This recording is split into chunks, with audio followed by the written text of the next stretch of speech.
Hello बच्चों, मैं हूं राजेश सर। और आज मैं आपके सामने लेके आया हूं बहुत ही इंटरेस्टिंग टॉपिक जिसका नाम है electrochemical cell. 11th class and 12th class दोनों में ही ये टॉपिक होता है। और इलेक्ट्रोकेमिकल सेल अगर आप बात करें 12th क्लास की, तो 12th क्लास में बेटा अपना जो है ये इलेक्ट्रोकेमिस्ट्री का टॉपिक है, इलेक्ट्रोकेमिकल सेल। इसके लिए हम लोग जनरली अगर आप बात करते हैं बेटा इलेक्ट्रोकेमिकल सेल, तो इस सेल को हम गैल्वेनिक सेल भी बोलते हैं, इसको हम लोग डेनियल सेल भी बोलते हैं। और इस सेल में क्या होता है कि दो कंपार्टमेंट रहते हैं, डिफरेंट डिफरेंट कंपार्टमेंट्स होते हैं। दोनों कंपार्टमेंट्स में 2 इलेक्ट्रोड्स डिप रहते हैं एंड सॉल्ट ब्रिज से दोनों को अटैच कर देते हैं। कैसा होता है मैं डायग्राम बनाकर आपको बताता हूं। फर्स्ट ऑफ ऑल क्या करते हैं हम बेटा, 2 बीकर ले रहे हैं, 2 बीकर्स लेते हैं। ये फर्स्ट बीकर मैंने ड्रॉ किया है, एक बीकर लिया एंड मैं दूसरा बीकर ले रहा हूं। यहां पर 2 बीकर बनाते हैं हम लोग। ये दोनों बीकर्स में हम लोग क्या करते हैं बेटा, ये दोनों बीकर्स को लेने के बाद हम इन दोनों बीकर्स में इलेक्ट्रोड्स डिप कर देते हैं। एक बीकर के अंदर मैंने आप देखेंगे कि एक इलेक्ट्रोड डिप किया है, दूसरे बीकर में भी मैं एक इलेक्ट्रोड डिप कर देता हूं। जब दूसरे बीकर में मैंने इलेक्ट्रोड डिप किया है, दोनों बीकर्स में आप देखेंगे मैंने इलेक्ट्रोड्स डिप कर दिए। अब इन दोनों बीकर्स में मैं क्या करूंगा बेटा, दोनों बीकर्स को एक सॉल्ट ब्रिज से मैं अटैच कर दूंगा। ये सॉल्ट ब्रिज है। अब सॉल्ट ब्रिज जो होता है क्या होता है बेटा,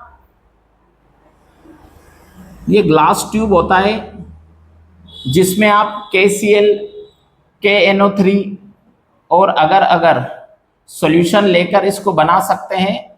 ओके, तो ये मैंने ग्लास ट्यूब लिया है, इस ग्लास ट्यूब को मैंने अटैच कर दिया है। ये उल्टा यू शेप का ग्लास ट्यूब होता है जिसको आप सॉल्ट ब्रिज कहते हैं। ये 2 बीकर लिए हैं मैंने, दोनों बीकरों में क्या किया है, 2 इलेक्ट्रोड्स लगा दिए हैं। और 2 इलेक्ट्रोड्स लगाने के बाद अब मैं क्या करूंगा बेटा, ये दोनों इलेक्ट्रोड्स को एक वोल्ट मीटर से अटैच कर देता हूं। ये बीच में मैंने वोल्ट मीटर लगा दिया है जो करंट मेजर कर लेगा। एंड ये सॉल्ट ब्रिज है, इसमें मैं क्या, इसमें आप KCl का सॉल्यूशन भर सकते हो,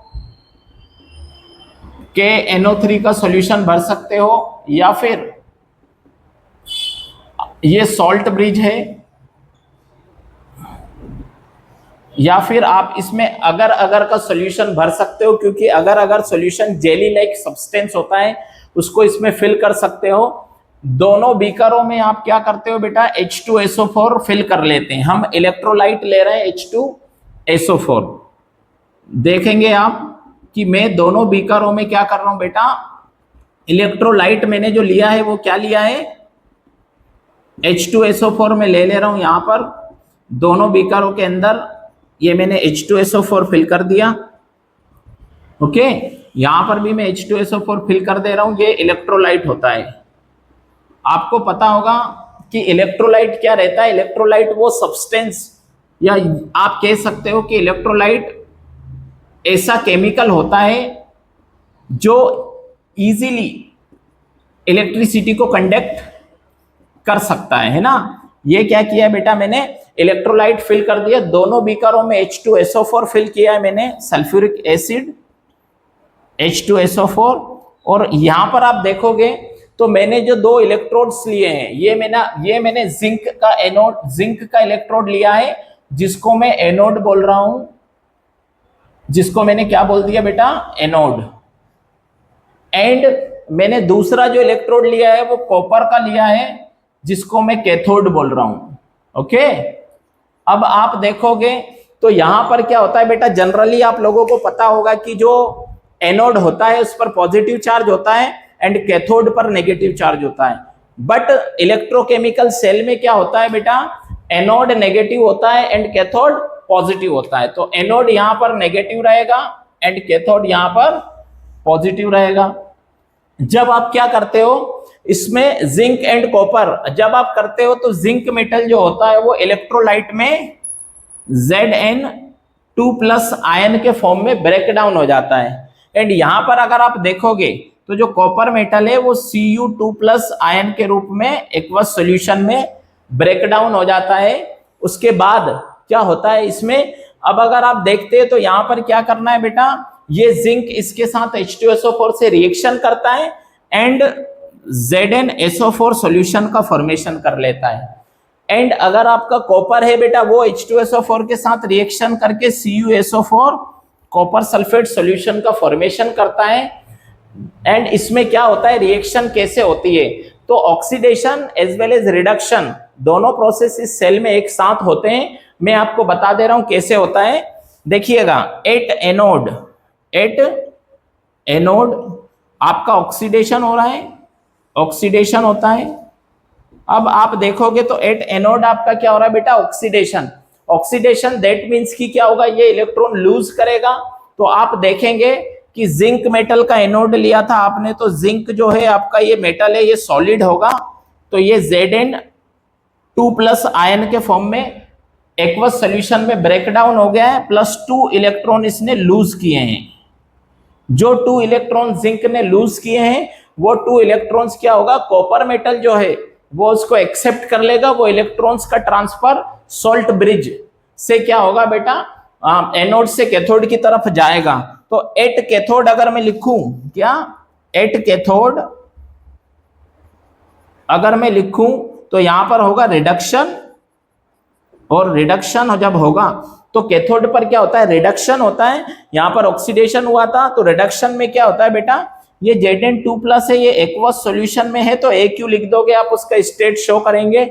यहां पर Cu जो था 2+ आयन के फॉर्म में था, Cu2+ एक्वस सॉल्यूशन में ही था, प्लस ये 2 इलेक्ट्रॉन्स इसने एक्सेप्ट कर लिए। तो क्या बन गया बेटा, ये Cu सॉलिड। इस तरह से अगर आप देखेंगे तो ऑक्सीडेशन एंड रिडक्शन दोनों प्रोसेस कंप्लीट हो जाती है। अगर आप इसके कंप्लीट सेल रिएक्शन की मैं बात करूं यहां पर, तो आप देखेंगे Zn से Zn2+ में जा रहा है एंड Cu2+ से Cu में जा रहा है। तो कंप्लीट रिएक्शन अगर मैं लिखूं तो बेटा 2 इलेक्ट्रॉन से 2 इलेक्ट्रॉन यहाँ कैंसिल हो जाते हैं, और आपका कंप्लीट रिएक्शन में इधर लिख दे रहा हूं, आपको दिखेगा। तो बचता क्या है, Zn solid and plus Cu2+ aqueous gives, आप अगर देखेंगे यहां तो क्या बचता है, Zn2+ aqueous plus Cu solid.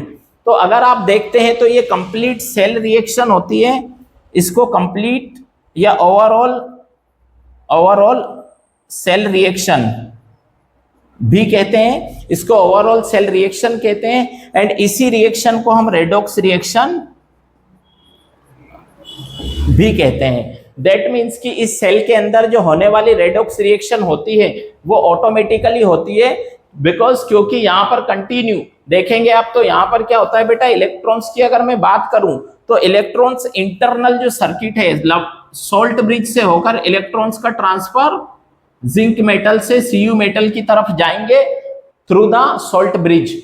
And अगर मैं बात करता हूं किसकी, इलेक्ट्रिसिटी की यानी करंट की अगर बात करूं, तो यहाँ इलेक्ट्रोड्स के अंदर करंट की अगर बात करता हूं तो करंट कहां पर पॉजिटिव टू नेगेटिव जाता है, तो करंट Cu मेटल टू कहां जाएगा, जिंक इलेक्ट्रोड की तरफ जाएगा Cu इलेक्ट्रोड से।